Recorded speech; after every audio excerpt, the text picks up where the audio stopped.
Good afternoon, sir. Baka pwedeng sa Linutod Elementary School man po ang next area niyo po.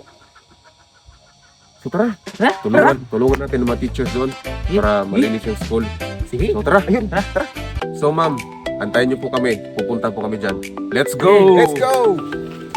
Ngayong araw, panibagong lokasyon at panibagong school request na naman po ang aming tutugunan. Magtutungo po kami ngayon sa Linutod Elementary School. At sa hindi inaasahang pangyayari ay nawala ng puwersa ang aking motor at namatay. Pero kalaunan ay umanda rin naman ulit.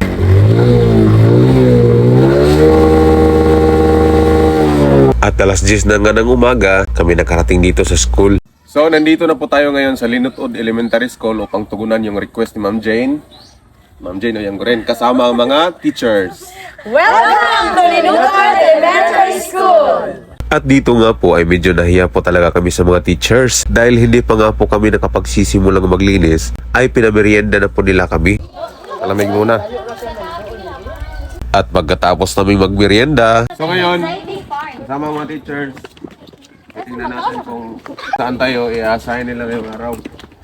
Mabuti siguro dito tayo magsimula kasi napakataas na yung mga damo dito. Sa entrance. Oh, ito po yung aning Sugbusog Garden. At dito nga po ay muntik ng moontog si Bad Justin.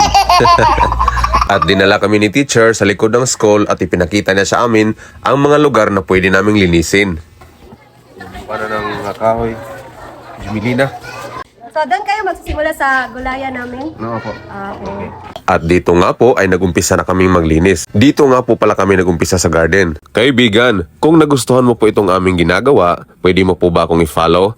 Yan ang pinaka the best way to support our advocacy. Maraming salamat. Isang grass cutter lang ang nadala namin. Mahirap kasi magdala ng grass cutter kapag malayo ang lugar, lalo na at nakamotor lang po kami. Sa 2 oras namin na trabaho, halos matapos na namin ang buong garden. Kahit mainit, mahirap, at pagpapawisan ka talaga, pero hindi na ho namin yun masyadong napapansin kasi masaya po kami sa aming ginagawa. Kaya sa mga gustong magpalinis dyan within Cebu South area, we are very much willing po for free. Pagkatapos namin magtanghalian kasama ang mga teachers, pahinga muna saglit at balik na agad kami sa trabaho. At sa pagkakataong ito ay nagkanya-kanya na po kami ng area. Isa doon sa kantin, 2 sa likod ng room at kami naman dito sa likod ng stage. Inabot rin po kami ng halos alas 4 sa aming paglilinis pero napakasulit ng buong araw. Dahil sa buhay at lakas na bigay ng Diyos at mabuting pagkakataon ay nakatulong kami dito sa school.